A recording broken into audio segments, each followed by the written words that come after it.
Picture this. You're cruising down the highway at 60 miles an hour across a massive suspended bridge.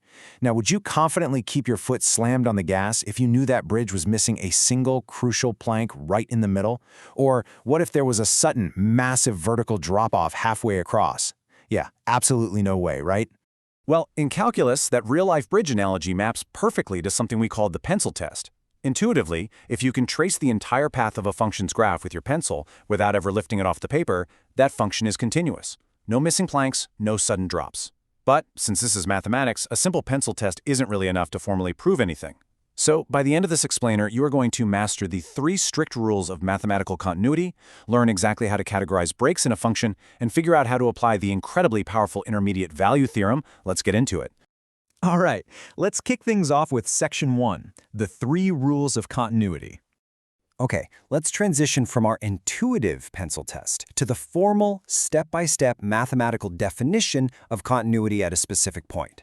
To be continuous at a specific point, let's just call it point A, a function actually has to pass 3 strict calculus conditions. Think of these as a checklist you literally have to write out on your whiteboard for every single problem. Step 1. The function is defined at that point, meaning f of a actually exists as a real number. Step 2, the limit as x approaches a exists. And step 3, the limit as x approaches a perfectly equals the function's value at a. If a function fails even one of these, boom, the bridge collapses. Let's see how these failures actually happen in practice. Let's look at a classic failure of Rule 1. Take the rational function f of x equals x squared minus 4 all divided by x minus 2. If we try to plug in x equals 2, we get 0 over 0. And as we all know, that is mathematically undefined. Because the point itself doesn't exist, our graph literally has a microscopic hole right at x equals 2. So the function fails step 1 and we just stop right there. It's not continuous. Moving on, let's look at a Rule 2 failure. Imagine a piecewise function where the graph follows one path up to a certain point and then takes a completely different path afterward. As we approach an x value of 3 from the left side, our y value approaches -5. But as we approach from the right side, the limit points to +4. Because the left and right limits don't match up, the overall limit simply doesn't exist. Rule 2 fails. Our mathematical bridge is totally broken. Now, wait a second. This brings up a really common student confusion. You might be asking, can a perfectly good limit exist even if the actual point is completely undefined? The answer is yes. Remember, limits only care about the journey toward the destination, not whether the destination actually exists when you get there. You can have both sides of a path pointing perfectly at an empty hole. That just means you fail Rule 1, but your limit, your journey, still existed for sure. Okay, let's move right along to Section 2, types of discontinuities.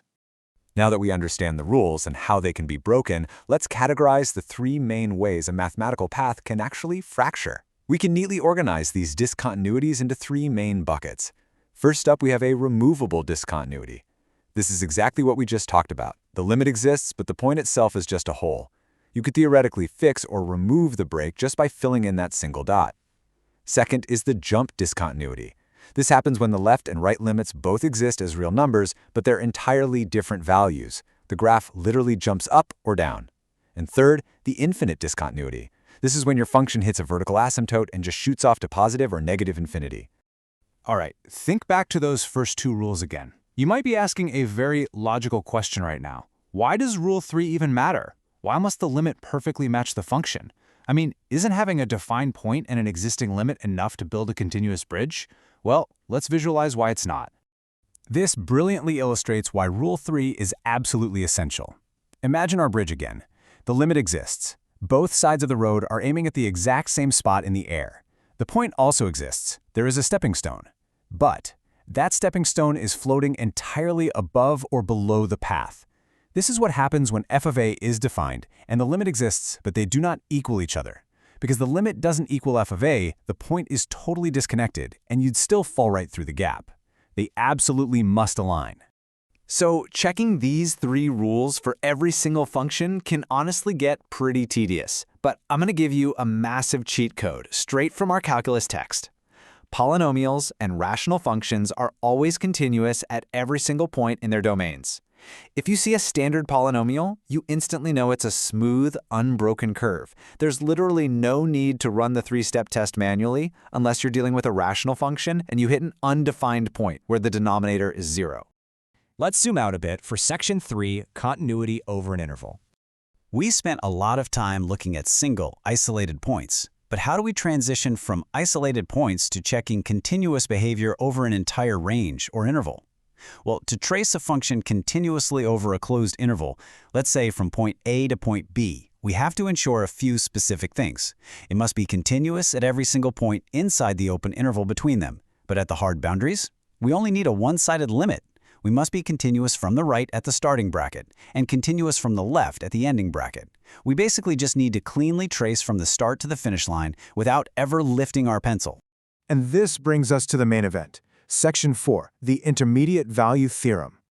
Now let's see how all this builds into one of the most climatic and powerful tools in all of calculus, the Intermediate Value Theorem, or IVT for short. This theorem relies entirely on the concept of interval continuity that we just established. To understand the IVT intuitively, let's look at a timeline tracking someone's age. In 2020, they were 15 years old. In 2022, they were 17 years old. Because biological aging is a strictly continuous function, you don't just magically glitch from 15 to 17. They absolutely must have been exactly 16 years old at some specific moment in 2021. The theorem states that if a continuous function moves from point A to point B over an interval, it is mathematically impossible to skip any values in between. It has to hit every single intermediate value. Let's apply this to a real math problem. Suppose we have a continuous function where f of 0 evaluates to -1, and further down the line, f of pi over 2 evaluates to positive pi over 2. Because the function is continuous over this closed interval, and it started below the x-axis at a negative number and ended above the x-axis at a positive number, the IVT guarantees that a 0 must exist somewhere between them. It literally has to cross the 0 line to get from the negative side over to the positive side. Now hold on, major retention check here. Let's highlight a very common exam mistake. Incorrect thinking is believing the IVT tells you exactly how many zeros there are, or that it somehow rules out other zeros. Correct thinking is knowing the IVT only guarantees at least one value exists. For all we know, the function might bounce up and down and cross that 0 line 100 times in that interval. The IVT just promises us that it's going to happen at least once. All right, let's wrap this up with Section 5, Summary and Final Thoughts. We've covered a ton of crucial ground today, transitioning from that intuitive pencil test to formal, rigorous calculus theorems. Let's bring all these concepts back together to really solidify your understanding. Always remember your checklist. Continuity at a point requires 3 specific conditions. The point must be defined, the limit must exist, and the limit must equal the point. Second, when mathematical paths break, they generally form removable holes, jump discontinuities, or infinite vertical asymptotes. And third, if you have a guaranteed continuous interval, the intermediate value theorem is your absolute best friend. It guarantees the function will hit every single intermediate value along the way without skipping a single beat. I want to leave you with a pretty provocative thought to chew on. We use calculus to model the real physical world, right? Well, if the fabric of our universe acts like a massive continuous function, what kind of mathematical discontinuity is a black hole? Is it a removable hole in space-time, or an infinite discontinuity where the physical laws just hit a wild asymptote? Think about that, keep practicing those limits, and I'll see